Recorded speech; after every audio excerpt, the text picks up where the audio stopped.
జుట్టుకి జడేసుకుంటారు కదా. మీరు చూడండి, జుట్టుకి ఎన్ని పేటలు ఉంటాయి?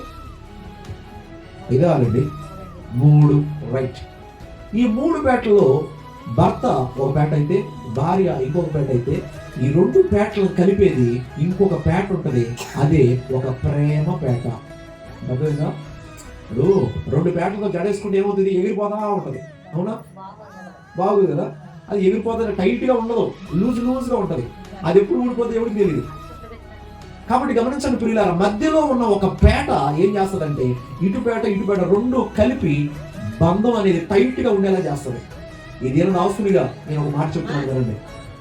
భార్య భర్త ఈ ఇద్దరు కూడా దృఢమైన బంధంతో నిలబడాలి అని అంటే ప్రేమ అనేది అత్యవసరం. ఈరోజు చాలా మంది కుటుంబాల్లో ప్రేమ లేక చాలా కుటుంబాలు విచ్ఛిన్నం అయిపోతున్నాయి, చాలా కుటుంబాలు విడిపోతున్నాయి.